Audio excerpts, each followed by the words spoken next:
Assalamualaikum warahmatullahi wabarakatuh. Waalaikumsalam warahmatullahi wabarakatuh. Halo Sobat Teknotalk, selamat sore. Selamat datang kembali di podcast edukatif kita yang membahas tentang dunia teknologi informasi dan tata kelola. Hari ini kita akan membahas sesuatu yang sangat penting bagi dunia IT governance dan audit, yaitu skala maturity dalam framework COVID. Sekaligus akan membahas studi kasus penerapan audit teknologi informasi menggunakan framework ini di sebuah perusahaan yang bernama PT Sejahtera. Saya Gandhi Afriadi sebagai moderator hari ini, dan saya ditemani oleh dua moderator keren. Ada Bang Apip dan juga Mas Denny. Kita juga kedatangan 3 narasumber hebat dan juga tak kalah keren. Langsung saja kita kenalan dengan narasumber kita hari ini. Silahkan perkenalan. Hai, saya Rizky. Saya adalah konsultan di bidang IT governance dan juga instruktur bersertifikasi COVID. Sudah lebih dari 10 tahun saya membantu organisasi memahami dan menerapkan framework IT. Saya Sultan. Saya auditor TI yang sudah bekerja di beberapa proyek audit berbasis COVID, termasuk untuk instansi pemerintahan dan perusahaan multinasional. Halo semuanya, saya Ikram Hamka.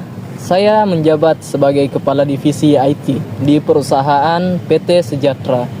Hari ini saya akan berbagi cerita pengalaman kami dalam proses peningkatan maturity melalui audit TI.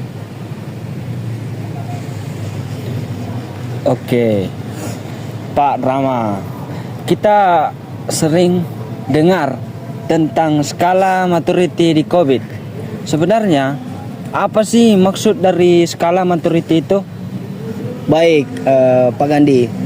Jadi skala maturity atau tingkat kematangan proses dalam COVID digunakan untuk menilai sejauh mana suatu proses TI dikelola secara formal, terdokumentasi, dan dioptimalkan. Dalam COVID, skala ini biasanya dimulai dari level 0 atau non-existent, tidak ada proses sama sekali. Di level 1 ada initial atau ada hot. Proses dilakukan secara tidak konsisten dan bergantung pada individu. Di level kedua ada repeatable but intuitive.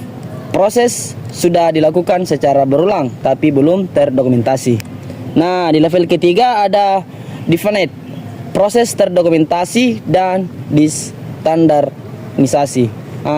Di level 4 ini ada management atau proses dimonitor, diukur dan dikontrol menggunakan indikator kinerja. Di level terakhir yaitu level 5 ada optimized. Proses ditingkatkan terus-menerus berdasarkan hasil evaluasi. Framework ini membantu organisasi menentukan posisi mereka saat ini dan menargetkan level maturity yang sesuai dengan strategi bisnis mereka. Mas Sultan, bagaimana maturity level ini digunakan dalam audit TI? Pertanyaan yang sangat bagus sekali. Ketika kami melakukan audit berbasis COVID, kami menggunakan skala maturity ini untuk mengevaluasi efektivitas kontrol dan manajemen proses TI. Contohnya, kalau kami menilai dominan DSS 04, Manage Continuity, kami akan lihat apakah ada kebijakan BSP atau DRP. Kemudian ada seberapa strategi diuji coba. Kemudian apakah hasil uji coba terdokumentasi dan ditindaklanjuti. Kalau semua itu ada, konsisten terdokumentasi dan dilakukan evaluasi berkala, maka maturity bisa dikatakan level 4 atau 5. Sebaiknya, kalau tidak ada dokumentasi yang mengandalkan pengalaman teknis, itu bisa jadi masih level 1 atau 2.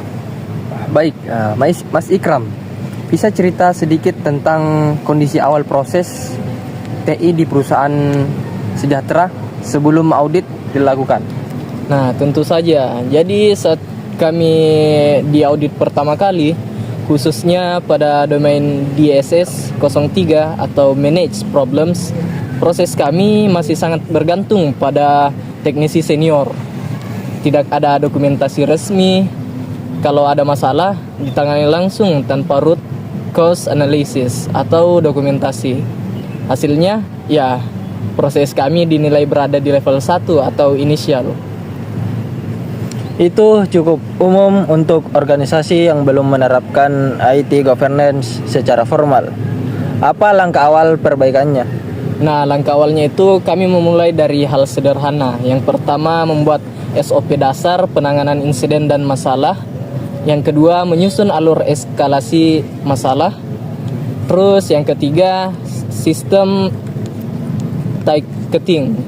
Terus yang terakhir itu melatih staf untuk mencatat semua kejadian dan tindakan yang diambil. Setelah 6 bulan, ketika audit ulang dilakukan, kami berhasil meningkatkan maturity ke level 3 atau define. Kami memang temukan adanya dokumentasi, pelaporan insiden, dan evaluasi berkala. Tapi proses itu belum semua diukur kerjanya, jadi belum masuk di level 4.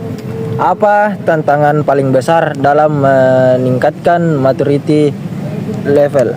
Nah, tantangan terbesar dalam meningkatkan maturity level itu sendiri, yang paling berat adalah mengubah budaya kerja. Tim teknis cenderung ingin menyelesaikan masalah cepat tanpa dokumentasi. Selain itu, manajemen awalnya belum menyadari pentingnya dokumentasi dan evaluasi proses. Nah, ini penting dalam COVID. Bukan hanya aspek teknologinya yang penting, tapi juga people, proses, dan culture. Organisasi harus punya komitmen untuk governance, bukan hanya compliant. Dan dari sisi auditor, kami juga memberikan rekomendasi yang realistis agar organisasi bisa naik level secara bertahap, bukan langsung lompat ke level 5. Nah, awalnya itu kami berpikir sistem kami cukup baik karena teknis cepat tanggap. Tapi seiring waktu berjalan, audit dilakukan, ternyata kami hanya nge-stuck di level 1. Karena semua proses masih informal, nggak ada dokumentasi, nggak ada analisa akar masalah. Setelah kami terapkan sistem ticketing dan mulai disiplin mencatat, hasilnya itu hasilnya itu luar biasa. Dalam 6 bulan, insiden yang dulunya sering berulang bisa kami cegah. Itu juga bikin manajemen makin percaya sama divisi IT. Nah, dari diskusi ini kita bisa simpulkan bahwa skala maturity dalam COVID adalah alat ukur penting untuk pengelolaan TI. Selanjutnya, setiap level menggambarkan kedewasaan organisasi dalam menjalankan proses TI. Audit TI berbasis COVID membantu organisasi memahami posisi mereka dan menentukan langkah perbaikan. Nah, yang terakhir, studi kasus perusahaan Sejahtera menunjukkan bahwa peningkatan maturity itu bisa dicapai asalkan ada komitmen dan strategi yang tepat. Nah, tak terasa nih bincang kita hari ini sudah berada di penghujung dan ini cukup berjalan lama ya. Sudah ada kurang lebih 1 jam kita sudah bincang-bincang hari ini. Tak lupa saya ucapkan kepada narasumber kita hari ini ada Mas Brahma dan juga Ikram dan Bang Sultan. Dan tak lupa juga saya ucapkan terima kasih pada 2 pendamping saya, ada Bang Apip dan juga Mas Denny. Nah, untuk sobat pendengar, semoga di episode kali ini bisa membantu kalian untuk memahami pentingnya framework COVID dan skala maturity dalam praktik audit teknologi informasi. Sampai jumpa di episode berikutnya. Stay aware and stay compliant. Cukup sekian dan terima kasih. Assalamualaikum warahmatullahi wabarakatuh. Waalaikumsalam warahmatullahi wabarakatuh.